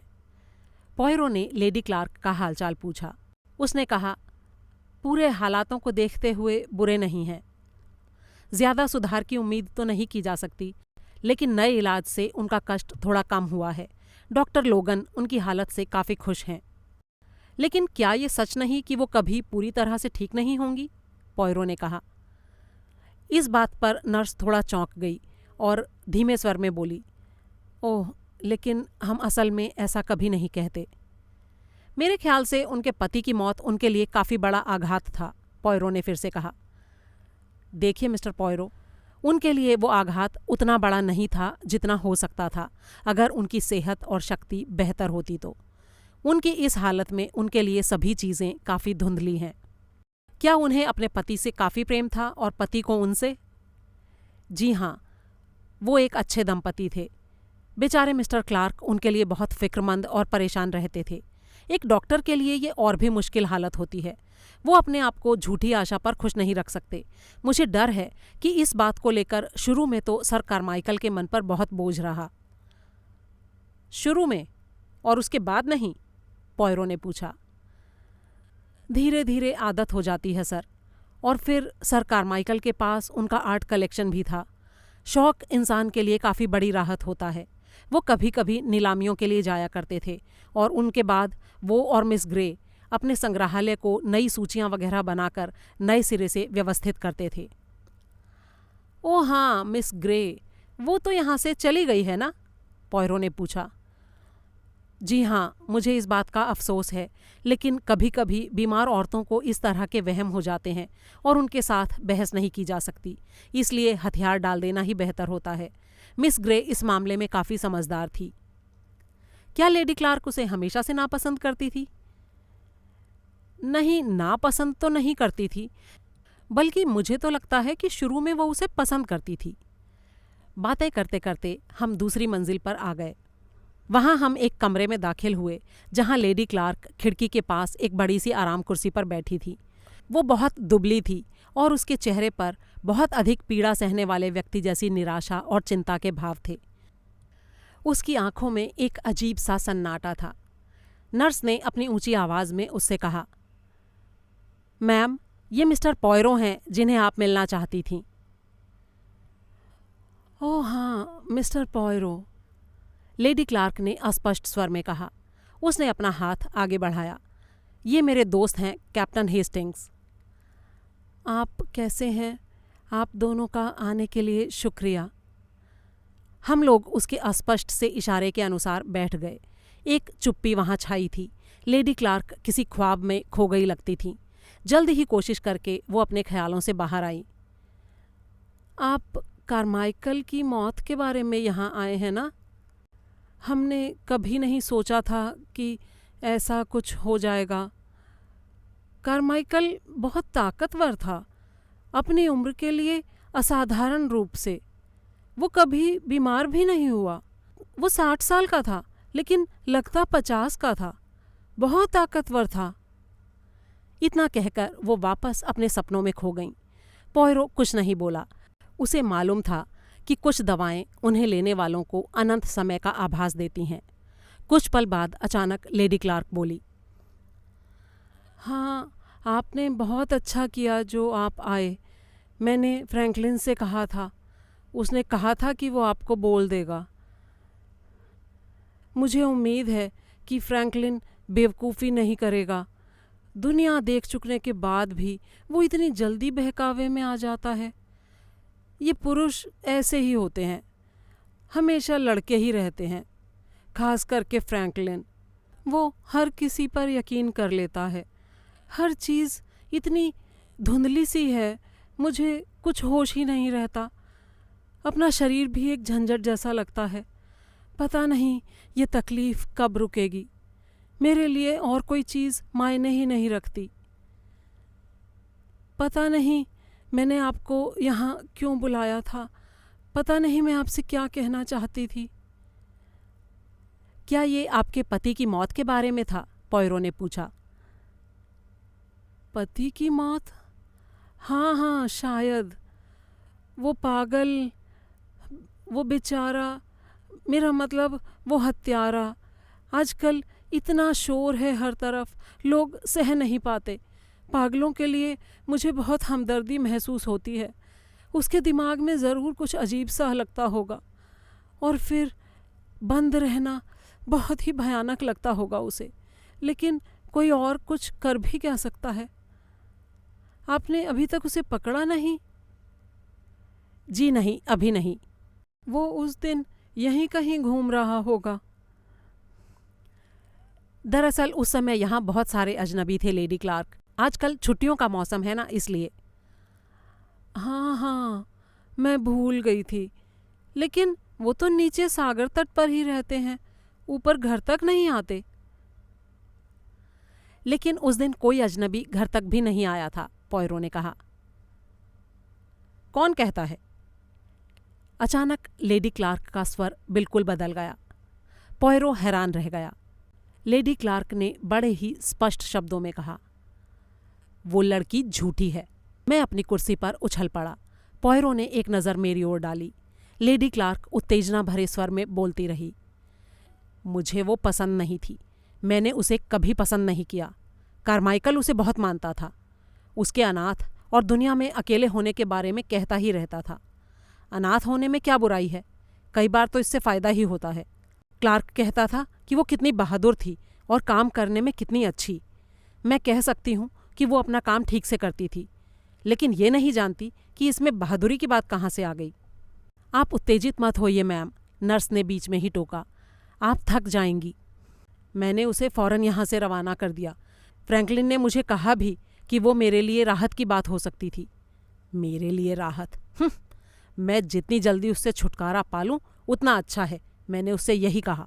फ्रैंकलिन पागल है। मैं नहीं चाहती थी कि वो उसके जाल में फंस जाए। वो सिर्फ एक लड़का है। मुझे यहाँ कोई ऐसी बकवास नहीं चाहिए थी।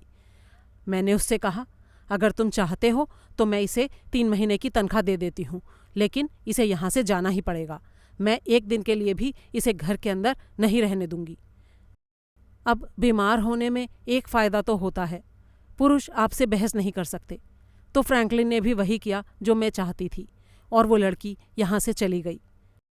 लेडी क्लार्क, आप प्लीज़ इतना उत्तेजित मत होइए, इतना ज़्यादा मत बोलिए, ये आपके लिए नुकसानदेह है। नर्स ने फिर से उसे टोका। लेडी क्लार्क ने हाथ के इशारे से उसे परे हटा दिया। पॉयरो ने उससे पूछा, एक बात बताइए लेडी क्लार्क, आपने ये क्यों कहा कि मिस ग्रे झूठी है? क्योंकि वो झूठी है। उसने आपको बोला कि घर पर कोई अजनबी नहीं आया, लेकिन मैंने इसी खिड़की से अपनी आंखों से उसे दरवाजे पर किसी अजनबी से बात करते देखा था। कब? जिस दिन कारमाइकल की मौत हुई, उस सुबह करीब 11 बजे। वो आदमी कैसा दिखता था? आम आदमी जैसा ही दिखता था, कुछ खास नहीं। क्या किसी व्यापारी जैसा? पॉयरो ने पूछा। व्यापारी नहीं, कुछ फटीचर सा था, याद नहीं कर पा रही। तभी अचानक दर्द की एक लहर उसके चेहरे पर उभर आई। मेहरबानी करके अब आप चले जाइए, मैं थोड़ा थक गई हूँ। नर्स, मुझे लिटा दो। हमने उसके इशारे का पालन किया और वहाँ से चले आए। लंदन वापस जाते हुए मैंने पॉयरो से कहा, ये तो एक अजीब ही कहानी है मिस ग्रे और एक अजनबी के बारे में। देखा हेस्टिंग्स, जैसा मैंने कहा था वैसा ही है। हमेशा खोज निकालने के लिए कुछ ना कुछ मौजूद होता है। लेकिन लड़की ने उसके बारे में झूठ क्यों बोला और ये क्यों कहा कि उसने किसी को नहीं देखा? इसके तो बहुत सारे कारण हो सकते हैं, लेकिन इसका उत्तर पाने का सबसे आसान तरीका होगा सीधे उसी से पूछ लेना, पॉयरो ने कहा। और मान लो कि वो हमें एक और झूठ सुना देती है तो? ये तो और भी दिलचस्प होगा और बहुत ही अर्थ भरा भी। लेकिन ये बड़ी अजीब सी बात है कि वो लड़की उस हत्यारे का साथ दे रही है। मैं ऐसा नहीं सोचता मेरे दोस्त, पॉयरो ने कहा। इतना कहकर वो अचानक चुप हो गया और अपने विचारों में डूब गया। मैं समझ गया कि अब उससे आगे बात करना बेकार है। जब हम व्हाइट हेवन पहुंचे तो हमें बताया गया कि कोई सज्जन पॉयरो से मिलने के लिए इंतज़ार कर रहे थे। मुझे लगा कि शायद फ्रैंकलिन होगा या जैप, लेकिन मुझे ये देखकर हैरानी हुई कि वो डोनाल्ड फ्रेज़र था। वो काफ़ी शर्मिंदा सा लग रहा था। पॉयरो ने उसे देखकर उससे पूछा, आप बेक्सेल से आए हैं मिस्टर फ्रेज़र? जी हाँ। माइली हिगली के साथ कोई सफलता मिली? जी नहीं, अभी उस मामले में कुछ नहीं हुआ। पता नहीं मैं आपके पास क्यों आया हूँ। मैं जानता हूँ, पॉयरो ने कहा। नहीं, आप कैसे जान सकते हैं? तुम मेरे पास इसलिए आए हो क्योंकि कोई ऐसी बात है जो तुम्हें किसी को बतानी है, और तुम बिल्कुल सही हो। मैं ही वो आदमी हूँ। जो कहना है बेहिचक कहो। पॉयरो के इस विश्वास का असर हुआ। फ्रेज़र ने आभार भरी नज़रों से उसे देखा। आपको वाकई ऐसा लगता है? बिल्कुल, मुझे पूरा यकीन है। मिस्टर पॉयरो, आपको सपनों के बारे में कुछ जानकारी है? हाँ है।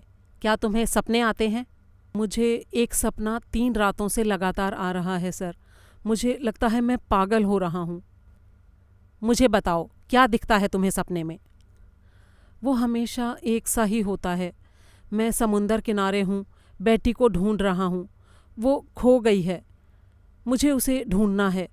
मुझे उसे उसकी बेल्ट देनी है और बेल्ट मेरे हाथ में है। और फिर सपना बदल जाता है। मैं उसे ढूंढना बंद कर देता हूँ। वो मेरे सामने आ जाती है, तट पर बैठी हुई। वो मुझे आते हुए नहीं देखती। मैं उसके पीछे जा खड़ा होता हूँ। वो मेरी आहट नहीं सुनती। मैं बेल्ट उसके गले में डाल देता हूँ और ज़ोर से खींचता हूँ, ज़ोर से खींच देता हूँ। उसकी आवाज़ का दर्द बहुत भयानक था। मैंने अपनी कुर्सी के हत्थे थाम लिए। सब कुछ बेहद वास्तविक लग रहा था। उसका दम घुट रहा है। वो मर जाती है। मैंने उसका गला घोंट दिया है और फिर उसका सिर पीछे की तरफ लुढ़क जाता है और मैं उसका चेहरा देखता हूँ तो वो मीगन है, बेटी नहीं। कांपते स्वर में इतना कहकर उसने पीछे की ओर टेक लगा ली। वो बिल्कुल सफ़ेद पड़ गया था। पॉयरो ने वाइन का एक गिलास भरा और उसे थमा दिया। इसका क्या मतलब है मिस्टर पॉयरो? मुझे ये सपना क्यों आता है हर रात? थोड़ी वाइन पियो, पॉयरो ने आदेश दिया। उसने वैसा ही किया और वो कुछ हद तक शांत हो गया। फिर उसने पूछा, इसका क्या मतलब है? कहीं मैंने ही तो उसे नहीं मारा? इससे पहले कि पॉयरो कुछ कहता, दरवाजे पर डाकिये की खटखट सुनाई दी और मैं तेज़ी से बाहर चला गया। लेटर बॉक्स में से जो लेटर निकला उसने डोनाल्ड फ्रेज़र की बात में मेरी सारी दिलचस्पी को पल भर में छूमंतर कर दिया। मैं भागा भागा वापस बैठक में गया। पॉयरो, ये आ गया है चौथा पत्र। उसने उछलकर मुझसे पत्र छीन लिया, कागज़ काटने की छुरी उठाई और फाड़कर उसे खोल लिया और पत्र को मेज़ पर फैला दिया। हम तीनों एक साथ पढ़ने लगे। पत्र में लिखा था, अभी भी कोई सफलता नहीं। छी छी, तुम और पुलिस क्या कर रहे हो? ये जो हो रहा है इसमें मज़ा नहीं आ रहा। बेचारा मिस्टर पॉयरो, मुझे तुम्हारे लिए बड़ा अफसोस है। अगर पहली बार कामयाब ना हो तो दोबारा कोशिश कर लो। हमें तो अभी बहुत दूर तक जाना है। टिप्रेरी? नहीं, वो तो बहुत आगे जाकर आता है। लेटर टी से शुरू होता है। अगली छोटी सी घटना डॉनकास्टर में होगी 11 सितंबर को। तब तक के लिए अलविदा, तुम्हारा ABC। नॉवल के बाकी भाग सुनने के लिए कहानी के अंत में दिए गए वीडियो के लिंक पर क्लिक करें।